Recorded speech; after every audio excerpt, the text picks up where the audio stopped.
우리가 이제 경영학이 끝나고 조림 기본으로 들어오게 되었습니다. 이 조림 기본도 마찬가지로 한번 전체적인 기본 맥락을 짚고 좀 디테일하게 들어가도록 할게요. 그래서 보면은 뭐 강의 계획은 다음과 같고 그 부분은 순서대로 가면서 우리 심화 때 좀 디테일하게 들어가서 전체적인 맥락을 좀 해볼 거예요. 그래서 첫 시간에는 우리 산림의 일반에 대해서 조림학 총론, 그 다음에 우리나라 숲, 세계 숲에 대해서 좀 살펴보겠습니다.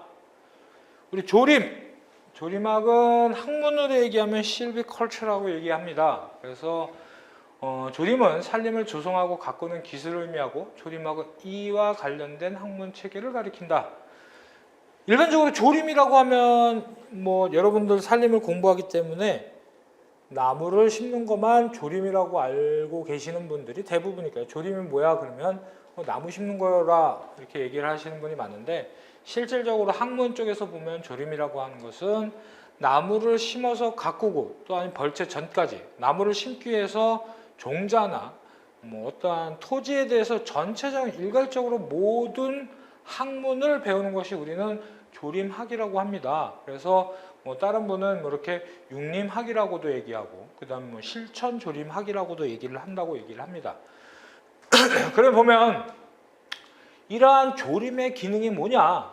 인분 구조를 조절할 수 있고 또 수종 구성의 조절을 할 수 있고 인분 밀도의 조절을 할 수 있고 생산성을 향상시킬 수 있고 보육적 처리를 할 수 있고 윤벌기를 조절할 수 있고 환경의 보호를 할 수 있다는 조림의 기능이 있다고 합니다. 보면 인분 구조의 조절, 수종의 조성, 수령의 변이, 임관층의 분화 배치, 그 다음에 수간 직경급의 분포 등을 인위적으로 조절함으로써 이익을 높이자고 하는 것. 결국엔 조림이 하나의 나무 심는 것만이 아니고 벌채 전까지 모든 것을 관리하는 것을 우리는 조림이라고 할 수 있다고 합니다. 그래서 우리가 경영학 때 배운 용어 하나가 지금 새로 시작하려면 매우 어렵습니다.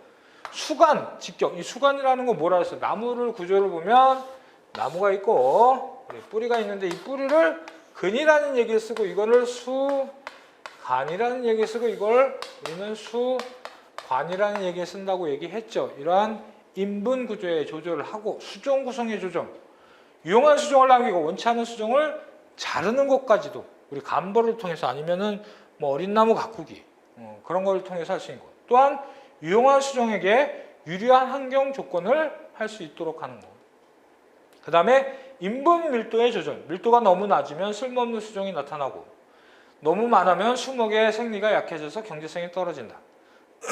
그래서 초기에는 일정하게 밀도를 높여서 나무들이 수영을 잡도록 하고 그 잡은 시점서부터 밀도를 조절을 해서 다시 왕성한 비대생장을 하게 만드는 것이다. 그다음에 생산성의 향상, 불량하거나 황폐한 임지 등의 인공적으로 조림해서 생산성을 높이는 것. 그다음에 보육적 처리, 해충, 병해, 바람, 눈 등의 여러 가지 피해 원인에 대해서 적절한 처리로 숲을 보호해야 한다는 것. 그다음에 윤벌기의 조절, 윤벌기를 조림 작업을 통해 단축시킨다. 환경의 보호, 산림의 생산성을 유지하기 위해 생산성을 결정하는 입지 인자들을 보호한다는 것이다. 그 다음에 산림에 분류가 있습니다.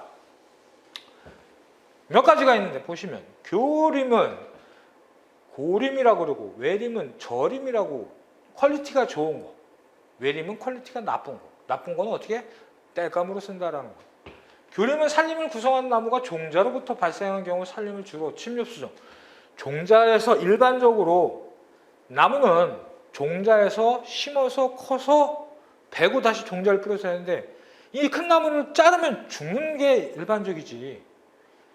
그래서 이러한 교림은 어떠한 종자로서부터 정상적인 행동을 통해서 벌채되기 전까지 하는 산림.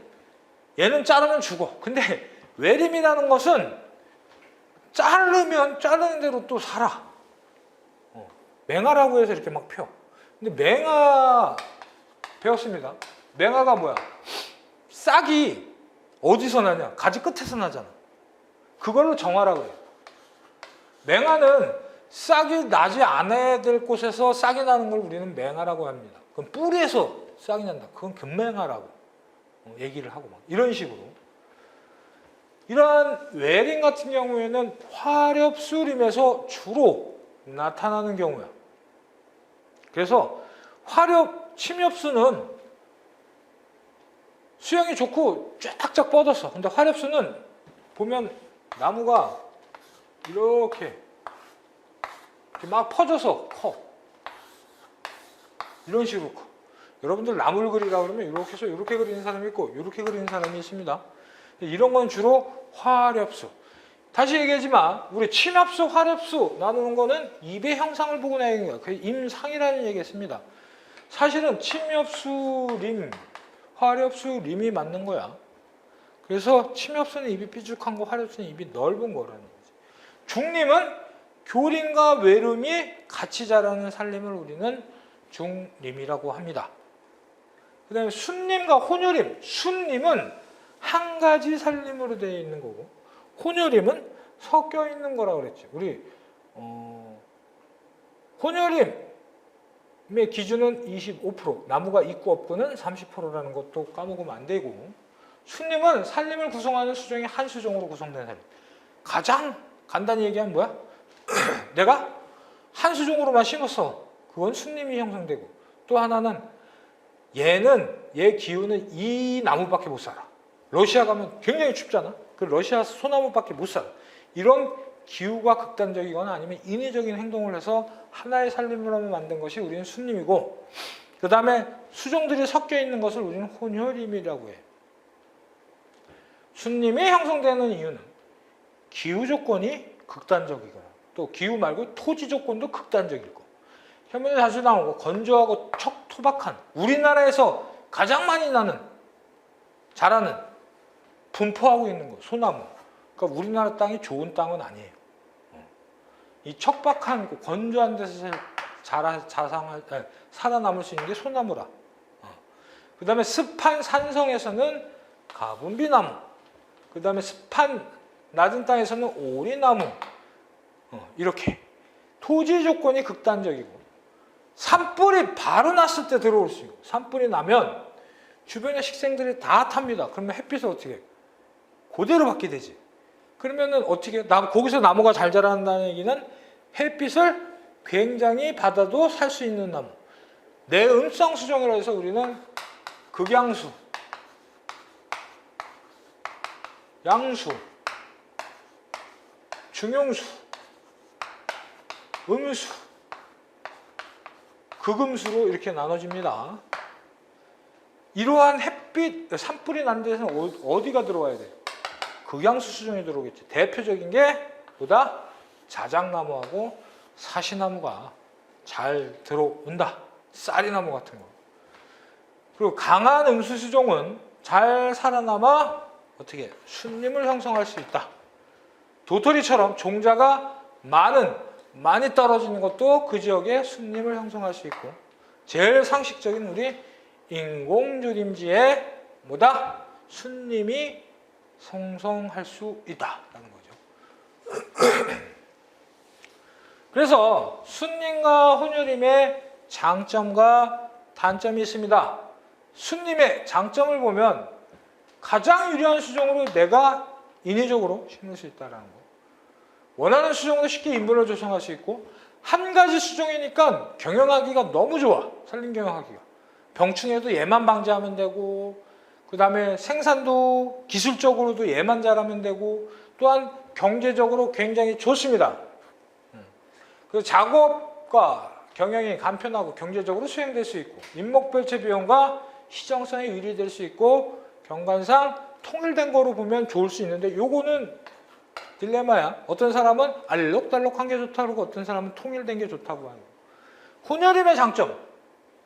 심근성, 청근성 수종이 혼혈할 때 바람의 저항이 좋다. 심근성은 뭐야? 우리 천중심, 토심 배웠죠. 심근성은 뿌리가 깊게 박히는 거. 청근성은 뿌리가 얇게 박히는 거. 청근성 수종은 그럼 뭐에 약해? 바람에 약해. 이 심근성 수종은 바람에 강해. 그걸 섞여 있을 때 우리 정을 극대화시킬 수 있다고 합니다. 바깥에 심근성, 안쪽에 청근성. 그 다음 각종 피해인자에 대해서 만약에 순림을 형성했을 때 잘못해서 병해충이 들어오면 전멸입니다. 전멸. 근데 이러한 혼혈을 통해서 그러한 것을 방지할 수 있어. 그래서 이쪽에 생겨도 이러한 강한 나무가 막아서 어떠한 행동에 병해충을 이쪽에 방지를 해서 또 이쪽으로 전파될 수 있는 걸 막을 수 있도록 한다. 또한 공간에 대한 이용이 효과적이고 양수, 음수가 같이 심으면 그 대상 공간에 효과적으로 적응할 수 있고, 그 다음 수관에 의한 공간 이용이 하고 유기물 분해가 빨리 일어서 무기압류 순환이 잘 된다. 그 다음 소녀림 내 기후 형태 변화의 폭이 좁아진다는 장점이 있습니다. 동령 혼혈임이라는 건 뭐야? 동령. 같은 나이에 혼혈하는 거지. 일명 뭐 같은 나이, 위에는 양수 밑에는 음수를 같이 심는 같은 나이에 가능한 음수 양수를 혼혈시키고, 내음성이 비슷할 때는 생장이 느린 걸 먼저 심고 빠른 거를 늦게 심어야 같이 큰다라는 얘기야. 그 다음에 수종의 혼혈가 지력을 소모시키는 경우가 적어야 하고, 혼혈하는 수종들의 생장 속도와 반응이 당연히 비슷해야 되겠죠. 그 다음 또한 비슷한 윤벌기 내에 성숙한 것이 바람직하고, 단목 혼혈은 기술 경제적으로 어려우므로 열상, 군상 혼혈가 바람직하다. 단목 혼혈하는 거는 이 나무 심고, 요 나무 심고, 이 나무 심고, 요 나무 심는 거예요. 이게 시간이 많이 들고 돈도 많이 듭니다. 그러니까 열상, 군상이면 한 줄, 아니면 이렇게 모양으로, 열상은 이렇게 줄로 심는 거야. 열상 또는 군상, 어떤 부분적으로 이렇게 하는 것이 바람직하고, 간벌 작업을 통하여 혼유의 비율을 바람직한 상태로 조절한다. 그래서 여기 나오는 이러한 용어들은 경영학 때 이모 경영학 시간에 여러분들이 잘 습득을 했기 때문에 조금 쉽게 와닿을 수 있습니다. 동영님과 일영님 차이. 동영님은 우리 정규 분포를 띈다 그러고, 일영님은 역제자를 띈다고 경영학 시간에도 배웠죠. 동영님, 임관, 그 인분의 수간 형태를 얘기하는 거예요. 동영님 같으니까 복잡하지 않고 단순해, 얇고 수평적이고, 일영님은 복잡해, 왔다 갔다 풍해, 작업상 유의하고, 일영님 어린 거 큰 거 막 심으면 풍해에 대한 피해가 없을 수 있다. 소경목, 동영님에서는 같은 나이에 심었어. 같은 나이에 심었는데 얘는 이렇게 자라고 이렇게 되면 결국 얘는 도태되는 거야. 근데 일영님에서는 이렇게 심잖아. 그럼 얘가 어려서 잘 크는지 아니면은 잘 못 크는지 분석을 해야 되기 때문에 좀 내비둬서 얘가 잘 클 확률이 있다라는 거야. 갱신, 단기적이 한 번 배고 한 번에. 일영님은 계속 택벌식으로 왔다 갔다 지속되는 거죠. 지력 감퇴되고 지력 보상 유리하고, 입지 정비, 불량 수종의 정비가 쉽고 정비가 어렵고, 내성, 병해충 위험이 많고 적고, 임산유기물 위험성 재료가 되고 유해 정도가 좀 낮을 수도 있고 하는 거. 동영님과 일영님의 우리 경제적인 장점을 알아보면, 동영님은 한 번 심고 한 번 베기 때문에 비용적인 효과도 있고 경제적인 효과도 좋습니다. 그래서 동영님은 조림 및 육림 작업, 축척조사, 수확 등이 더 간편하고 일반적으로 단위 면적당 더 많은 목재를 생산할 수 있고, 육종된 수종을 인공식재함으로써 벌기를 더 단축시킬 수도 있고, 생산되는 원목의 질이 우량하여 규격이 고를 수 있고, 그 다음에 재벌, 간벌 등의 중간 벌채가 쉽게 이루어질 수 있다. 일영님은 지속적 수입이 가능해 소규모 유목경에 적용할 수 있고, 또한 주기적 벌채 시마다 가치가 없는 개체목을 잘라서 버릴 수가 있고, 벌채 시장에서 생각해 탄력성 있게 시장 가격이 너무 안 좋으면 버틸 수가 있다는 거죠. 근데 이거는 동영님은 다 베고 어떻게 해서든지 빨리 갱신을 해야 되는 부분. 그 다음에 천연갱신이 유리하고 병해충 유해인재에 강할 수 있다. 여기 나옵니다. 우리 내음성. 내음성은 여러분들 햇빛 필요하고 햇빛이 필요 없고 라고 인식을 하는데, 모든 생물체는 빛은 필요하다야. 다만 햇빛을 많이 필요로 하는 것이나 햇빛을 적게 필요하는 것이지 빛은 반드시 필요하다라는 거죠. 그래서 내음성은 다른 나무의 그늘 아래서 같은 낮은 강도의 근계에 심한 경쟁에서 발육과 생장을 할 수 있다. 이러한 내음성에 관계되는 인자는 온도, 고도, 위도, 수량, 수분, 종자의 크기가 포함이 되는데 온도가 높을수록 수목이 요구하는 광량이 감소. 온도가 높으면 광량도 많이 하는 줄 알지만 아닙니다. 온도가 높을수록 수목이 요구하는 광량은 감소한다. 고도, 위도, 고도가 증가함에 따라 상강이 감소하고 직강. 상강이 뭐고 직강이 뭐야? 직강은 직접 보는 거, 상강은 옆에서. 우리 후강, 상강이라고 얘기합니다. 우리 영화 보면 우리 얘 때문에 화가 나. 그러면 아주 그냥 다이렉트로 쏘면 얘가 바로 뭔가 텔레파시. 이게 직이야, 직. 상강은 어떻게 이상형이나 어떻게 뭐 멋있는 남자, 멋있는 이쁜 여자를 만나면 여기 후광이 비친다. 이런 식. 반사되는 빛. 이런 빛이 상강인데 올라가면 올라갈수록 햇빛을 직접 받겠죠. 또 위도가 증가함에 따라 직강, 상강은 모두 증가하면 위도가 증가하면 감소한다. 수령이 나이가 많이 들면 임령이 많이 들수록 빛은 많이 필요한다. 토양수분과 양분, 건조한 남사면이나 척박한 임지보다는 양분이 충분하고 적급한 토양에서 내음성이 증가하고 근계의 견정 등과 심할수록 내음성은 감소하고 종자의 크기, 크고 무거운 종자는 작고 가벼운 종자에 비해 널리 퍼질 수 없어 심각한 경쟁을 하게 된다. 대표적인 게 도토리, 그 다음에 또 많이 날아가는 건 소나무, 낙엽송 등이 아주 많이 날아가죠. 그래서 양엽과 음엽이 뭐냐? 양엽은 양수의 입, 음엽은 음수의 입을 얘기하는데 중요합니다. 양엽, 높은 강도에서 효율적인 광합성을 하도록 적응됨. 당연히 햇빛을 많이 받으면. 광포점이 높고 책상 조직이 빽빽히 배열된다. 이게 양엽, 이게 음엽입니다. 이게 책상 조직이 빽빽히 이렇게 되어 있다. 또 증산작용, 이게 수분이 날아가는 것을 막기 위해서 큐티클층과 입의 두께가 두껍습니다. 증산작용. 반대로 음엽은 낮은 강도, 낮은 빛세기에서도 어떻게 대사신진대사 광합성을 해야 돼. 그렇기 때문에 낮은 강도에서 효율적으로 하도록 적용되고 광포화점이 낮고 책상 조직이 어떻게 엉성하다. 그 다음에 중요한 거 이게 많이 틀려요. 입이 양엽보다 넓어. 왜? 적은 빛에도 해야 되니까 입이 넓다는 건 이해해야 되는데 엽록소 함유량이 음엽이 더 많아. 왠지 양엽이 더 많을 것 같다는 생각을 많이 하시는데 아닙니다. 음엽이 양엽보다 엽록소 함량이 더 많다. 또한 큐티클층의 입의 두께가 얇고 건전성이 떨어진다. 광포화점이라는 건 어느 빛의 색이 가면 일정해진다라는 거야. 근데 그러한 빛이 양수가 당연히 빛세기가 높을 때 포화점이 늦게 오고 어떻게 음수는 빛세기가 낮을 때도 포화점이 빨리 온다. 광보상점은 뭐냐?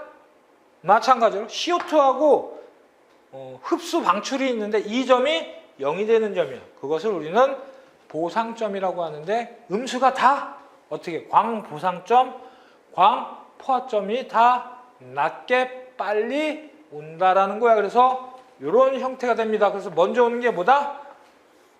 음엽. 늦게 오는 게 뭐다? 양엽이라고 보시면 됩니다. 그래서 이러한 햇빛을 조금 필요하는 것, 햇빛을 많이 필요하는 것을 우리는 양수와 음수라고 얘기하는데 음수는 광보상점의 광포화점이 양수보다 낮아 광조건 하에서도 광합성이 효율적으로 하고 그래서 음엽이 엽록소가 많다라는 거 꼭 기억해야 돼요.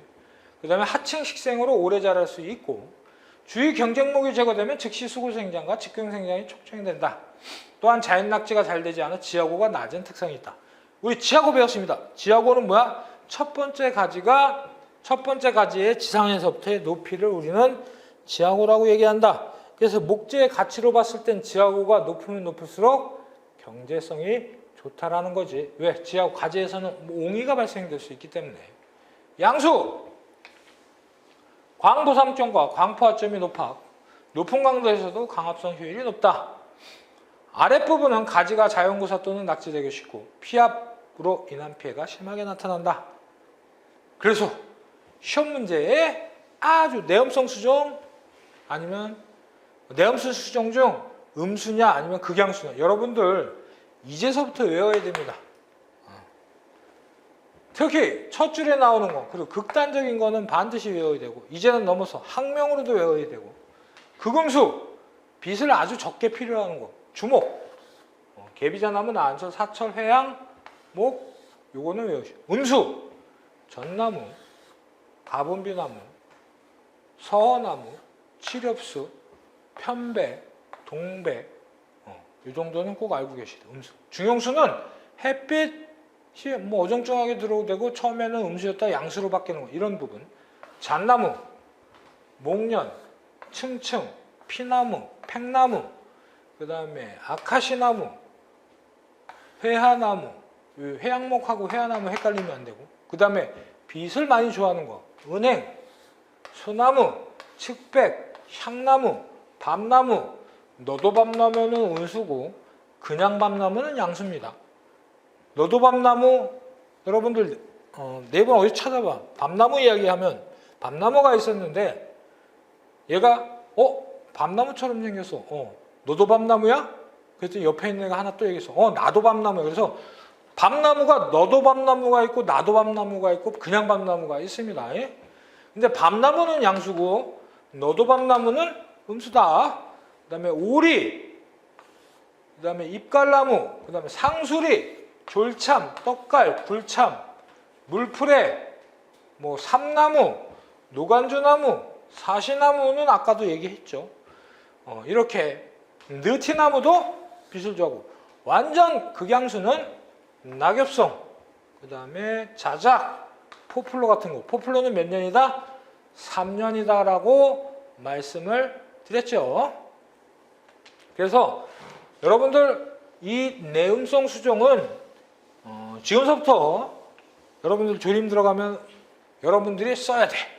이걸 쓰고 밑에다 학명을 달고 책상에 붙이던 천장에 붙이던 화장실에 붙이던 매일 그냥 지나가면서 봐야 돼. 그럼 앞으로 시험이 뭐 한 5, 6개월 남았으니까 그때까지 그냥 외우는 것보다 계속 보면 돼. 그 다음 토양수분 장력을 우리는 수소이온 농도, 우리 산도를 따르면 pH, pF는 토양수분 장력이야. 물을 빨아들이고 뭐 하는 거. 그래서 토양수분 이동에 따른 구분은 우리 중력수라는 게 있고 모세관수라는 게 있고 흡수수, 이게 흡착수라고 결합수라고 얘기했어요. 점점 잘 안 되는, 빨리 되는 거야. 중력수 같은 경우에는 물이 중력이 왠지 빨아들이는 거 아니야. 내리면 밑으로 다 빠져. 그게 뭐야? 지하수 같은 거를 우리는 중력수라고 얘기하고 모세관수라는 거는 중요한 건 뭐다?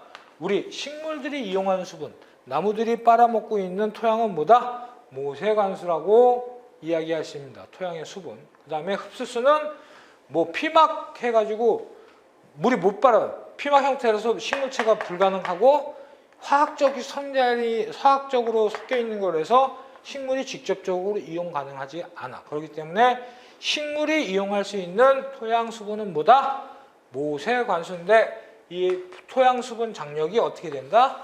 PF 2.54에서 4.5도 정도 된다. 그래서 요거는 알고 계셔야 돼. 점점 올라갈수록 힘든 거고. 그래서 모세관수.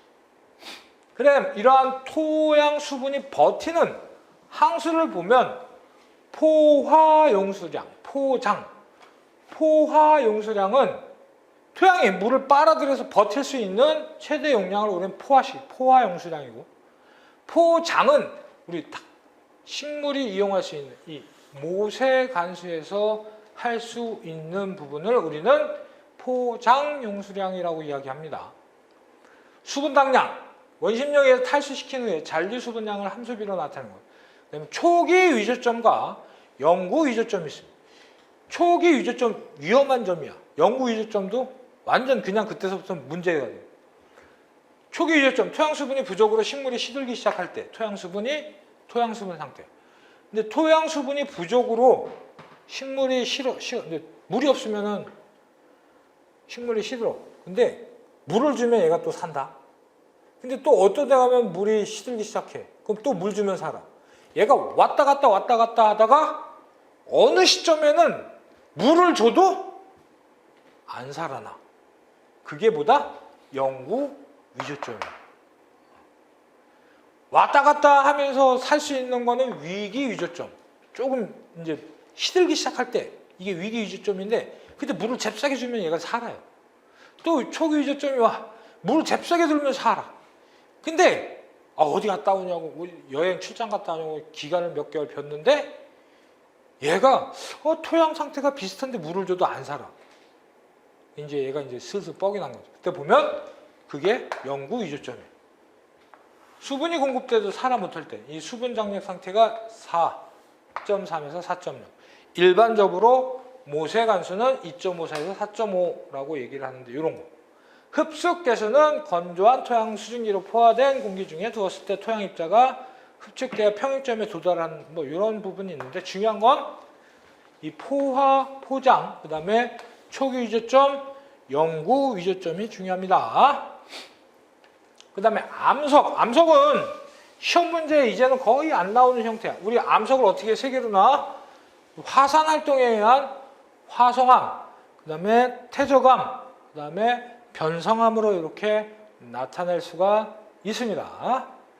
그래서 화성암의 경우는 화강암, 섬노암, 반려암, 석영암, 반암, 조면암, 안산암, 현무암 등이 있다고 얘기하는데 이거를 다 못 외우지.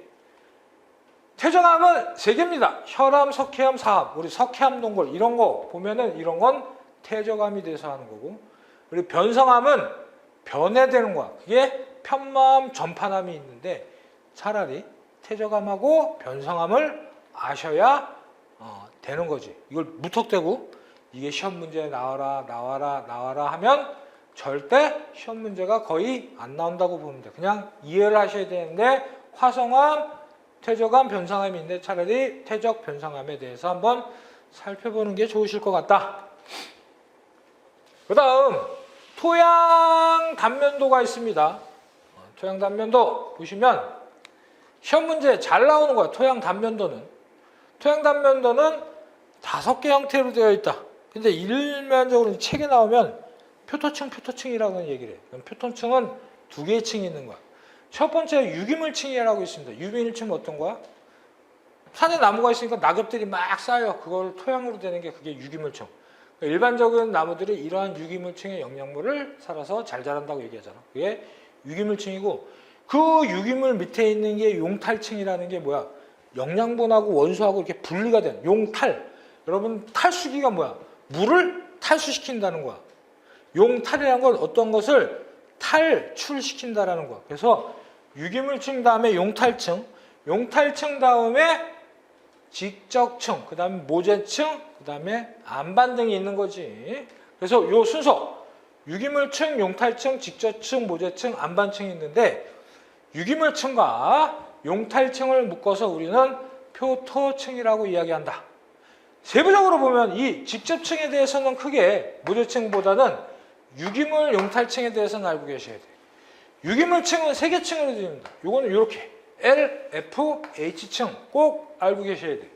L, F, H층으로 되어 있다. L은 낙엽층이고 F는 낙엽이 어떻게 썩잖아. 완전 썩는 게 이 과정, 발효시키는 발효층. 그 다음 완전 썩은 부식층이 있습니다. 그래서 이 유기물층은 처음에 낙엽이 새는데 그 낙엽을 벗겨내잖아?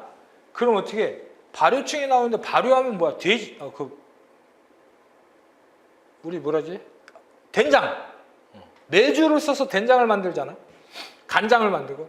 그럼 메주 같은 거 보면 계속 발효시키면 어떻게 해? 하얀색 곰팡이처럼 얘기하잖아. 마찬가지야. 낙엽층을 싹 걷어내면 하얀 실처럼 다 이렇게 발효하는 식의 층 보이고 그걸 더 걷어내면 옆에 있는 흙하고 위 안에 있는 부식층하고 색깔이 틀립니다. 새카맣니다. 여러분들 봐도 새카만 흙은 보면 저거 영양분이 많겠다라는 얘기 하잖아.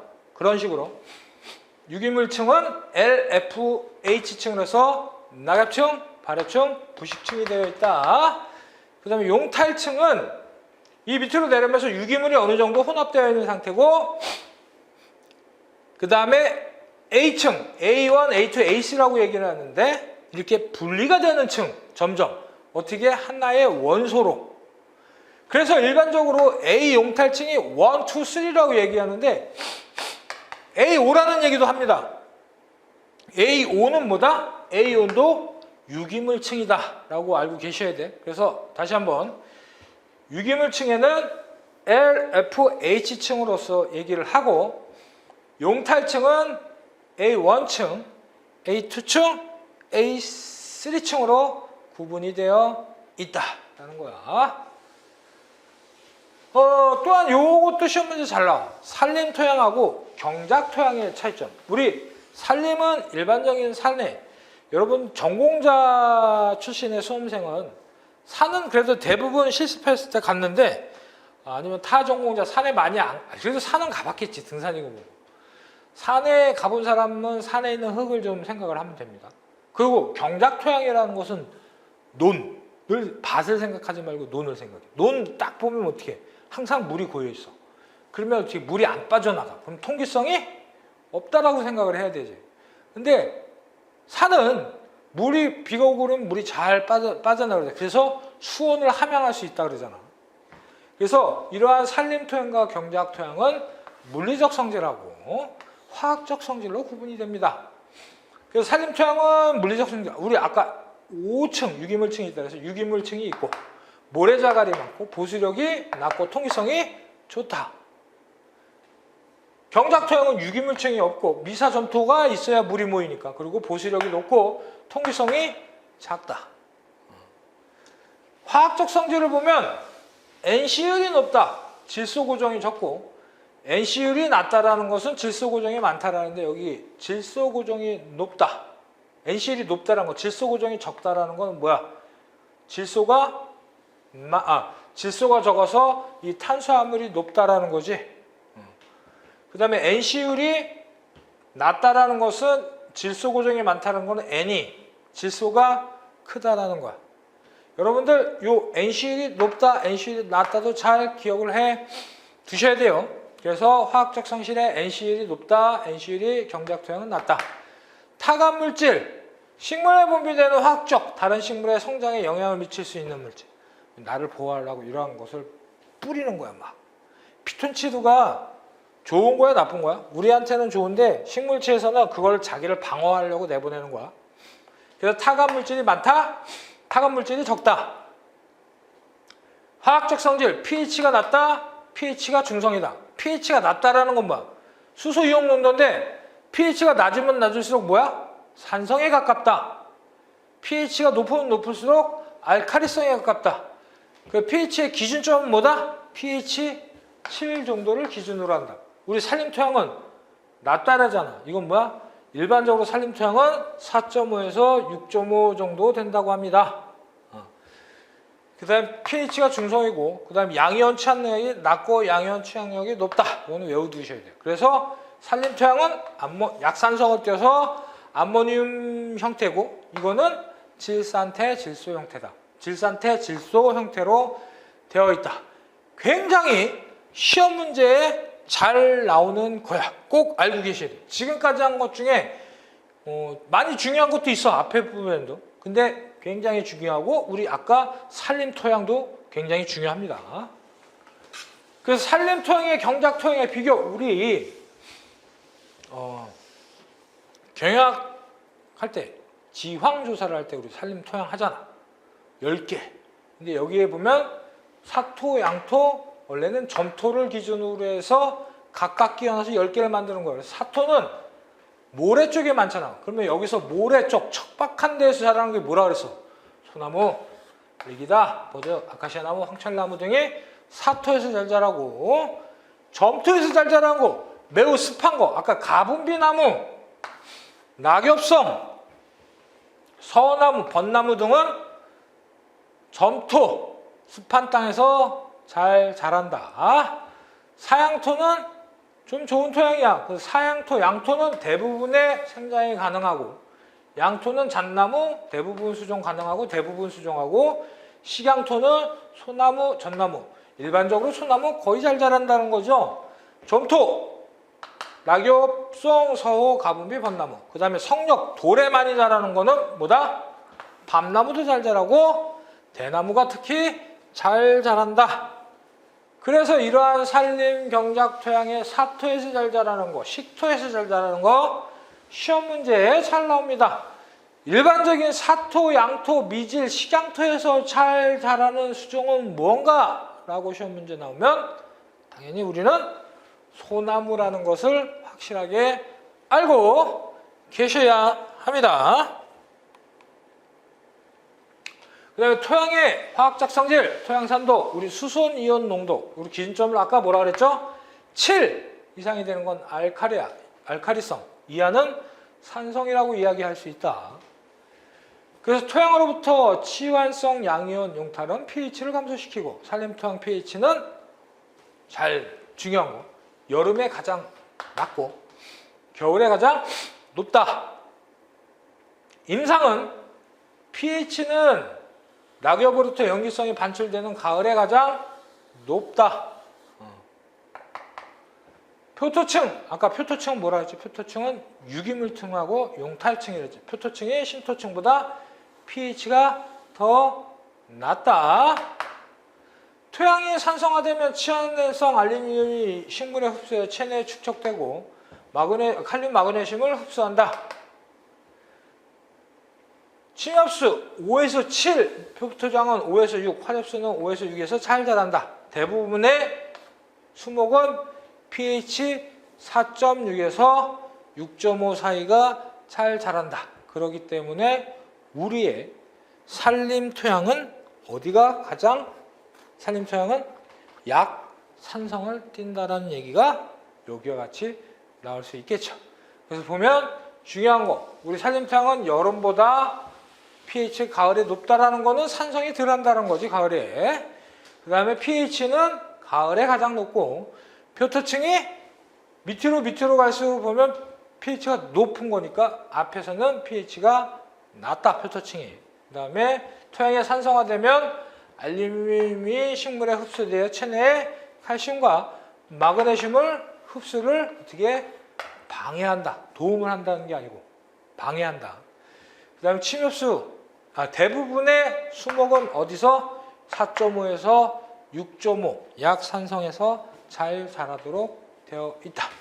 그래서 이러한 산도, pH 4.5에서 6.5 요 사이는 일반적인 나무들이 가장 잘 사는 거야. 그래서 이 지류, 균, 이끼류, 선태류, 이끼, 선태류라고 얘기했죠. 그 다음에 양치식물이 나오겠지, 고사리 같은. 아주 산성에서는 pH가 낮은 쪽에서는 이 지류, 선태류, 그 다음에 강산성에서는 소나무, 리기다, 낙엽성들이 잘 자란다. 요거 일반적으로 자라고 알카리성, 산도가 높을 때에서는 어떻게 호두, 측백, 백합, 그 다음에 완전 높을 때 오리, 물풀에, 측백, 가장 높은 것은 어디? 포플러 등이 잘 자란다. 이러한 산도에 대해서도 많이 나타나고 있다, 시험 문제가. 그래서 앞에서 나오는 음수, 극음수, 내음성에 대한 것, 또한 산도에 대해서도 여러분들이 좀 확실히 알고 계셔야 돼. 그래서 지류, 균, 선태는 이끼, 양치, 이것도 알고 계셔야 하고, 일반적인 소나무, 산도 정도. 시험 문제는 항상 극단적으로 낸다. 다음 중 산도가 가장 높은 곳에서 잘 자라는 것, 소나무, 낙엽성, 선태, 물풀에 하면 여러분들은 물풀에가 답이 나와야 돼. 알겠죠? 이런 식의 문제들이 잘 나오고 있습니다. 그 다음에 질소 고정 미생물, 이 지력이 많이 뺏기면, 질소가 많이 빠지면 이 질소도 생장을 하는 데는 반드시 NPK 필요한 요소야. 근데 비료 주는 게 힘들어. 그렇기 때문에 우리는 질소 고정 식물을 산에다가 땅에다가 심거나 아니면 자생하도록 합니다. 그러한 질소 고정 미생물이 있는데 이것을 어떻게 구분하냐? 자유생활과 공생으로 구분하는데, 생활 형태는 호기성, 연기성, 그 다음에 자유생활은 산소가 필요한 호기성과 산소가 필요한 혐기성으로 하고, 이 자유생의 호기성은 아조토박터라는 게 있고, 산소가 필요한 자유의 혐기성은 클로리리둠. 굉장히 외워야 돼. 이것도 체크해 놓고 앞에 내음성 수종, 그 다음에 산도화, 이것도 마찬가지로 질소고정 미생물. 시험 문제 제일 잘 나온 거, 공생을 하는데 바깥에서 공생하는 거, 안쪽에 공생하는 거. 바깥 공생은 남세균, 사이노박테리아에서 지류 소출류가 있고, 내생 공생에서 리도지움이라고 해서 콩가식물. 그래서 질소고정식물에 아닌 것하고 많아. 이 콩가식물, 질소고정식물은 콩가식물에서 아카시아, 쌀이, 칡, 닭이, 다릅, 회화나무, 그 다음에 느릅나무, 오리나무 이렇게 나와있는데, 요 콩가식물에 아닌 것하고 오리, 보리수, 담자리꽃, 소기나무가 많이 들어가서 문제가 나옵니다. 그래서 중요한 거는 여기 구분, 자유생활의 호기, 염기성, 그 다음에 공생에서 리조지움하고 프랑키아, 그래가지고 내생균균과 방사선균균에 우리 콩가식물에 들어가는 수종 체크, 여기 노란색으로 체크한 것은 무조건 외우셔야 합니다.